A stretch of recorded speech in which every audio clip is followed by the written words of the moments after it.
Welcome to this week I tried, or TWIT for short. The premise is simple.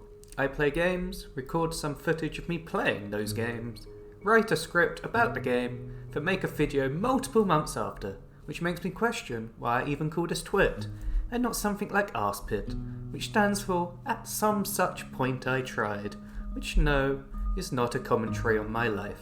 This week I tried Into the Breach, yet another humble bundle purchase I got multiple months, if not years, before actually getting round to playing it. This game was made by Subset Games, the same people that made FTL Faster Than Light, which is about all the synopsis most avid gamers will need for the kind of game this is. However, for the sake of professionalism, and definitely not video length, I shall elaborate. Expect pixel-based yet oddly modern art styles, roguelike mechanics, unlockables both cosmetic and game-changing, and a level of player shafting that has earned the studio their place in people's hearts, as well as their death notes. The premise is simple: Skynet. And for those who don't get dated movie references I barely understand and copied off someone else, the robots took over. These robots are called Feck, and they are shaped like bugs, and in turn, are evil, and need to be squashed. However, humanity lost the war, so you must go into the breach of time and space with one lone pilot, and try to fix everything using a crew you usurp control of from whatever poor sod actually believes your time travel story. I'm sure there's more to the story, but honestly if there is, you probably won't notice it, and it probably doesn't matter. This is a roguelike.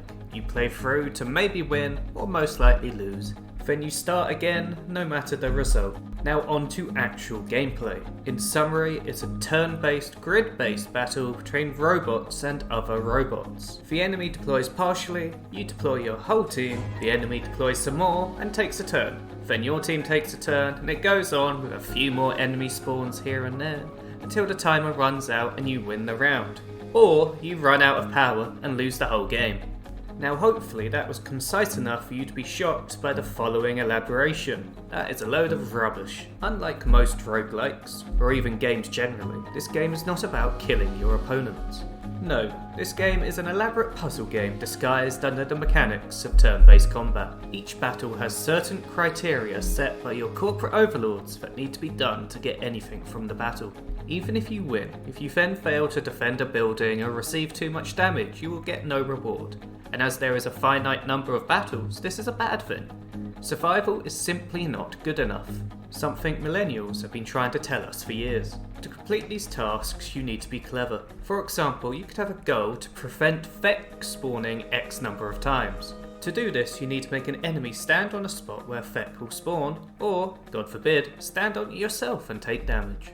However, while doing this, you must also, no matter what the goal is, protect the buildings on the map. As if too many get damaged, you won't just lose the battle, you lose the whole war. The gameplay focus on tactics instead of massacring all your opponents is emphasised by the weapons. Almost all weapons cause movement, with many doing so exclusively. Quite a few create attack preventing smoke clouds, and some cause damage over time. Furthermore, damage upgrades are expensive, and in turn not entirely worth it in my experience.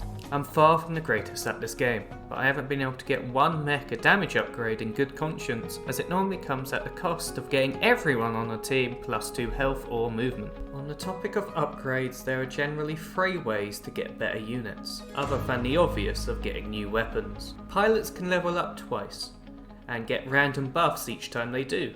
And there are also unique pilots you can find in pods, a type of side mission that you just randomly get, which have a third special trait like flying or starting shields. Depending on how your round went, if they survive, you can keep a pilot between runs, but the other 2 starting pilots are default useless pilots that will probably get +1 health instead of something actually useful. You can also upgrade the robots themselves.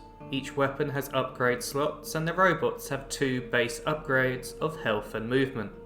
All of these and certain pilot traits such as flying and shields require power cores, a rare mission reward I honestly don't believe I get given enough of.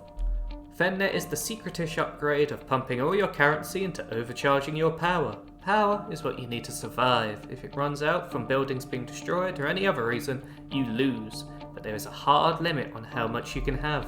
If you get energy over that limit, you get overcharged, and the higher you're overcharged, the more of a chance that attacked buildings don't receive damage, and the gambler in me loves this far from optimal tactic. All of this creates a fun, fast-paced game which is both mentally exhausting in its difficulty and incredibly addictive.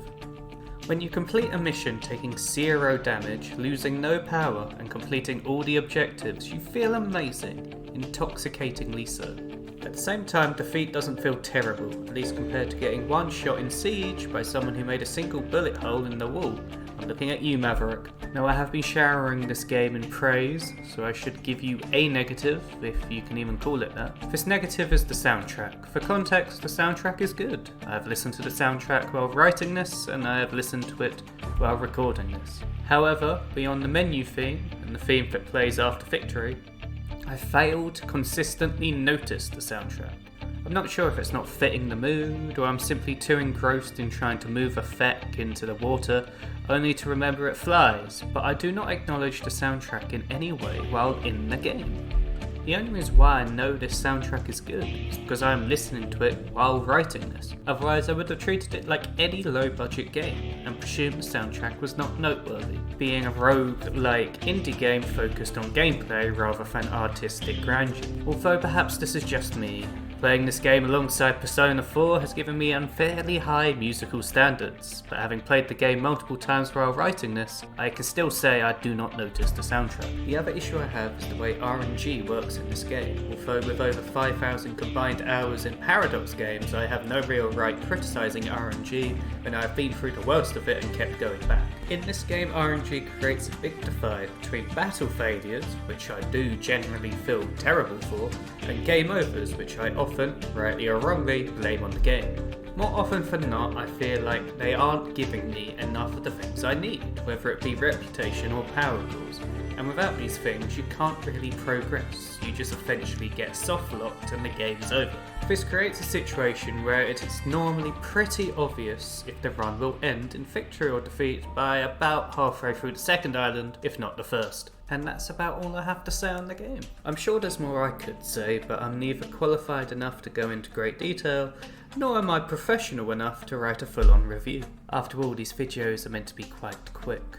I can say with unquestionable confidence that I recommend this game, I enjoy it and come back to it again and again, although only in quick bursts. If I had to give it a file numerical grade, like the corporate reviewers that plague the industry, I would give it a permanent place on my desktop over my 540 game Steam library. And that's it, the first ever This Week I Tried, or TWIT. If you have any recommendations or ideas for improvement, please say so in the comments. I'm new to this whole video editing idea, as well as script writing for said videos, so if you've got any tips, please share. But remember, for the love of God, that I am only one person who at best has half a day a week to do these, so please don't recommend I make a fully animated 3D mascot. Finally, most TWIT games will be played live on Twitch first, before I consider making a video on them. So please go give me a follow and join the fun at twitch.tv/jbgames. For algorithm reasons, I'm not sure VODs will remain on this channel,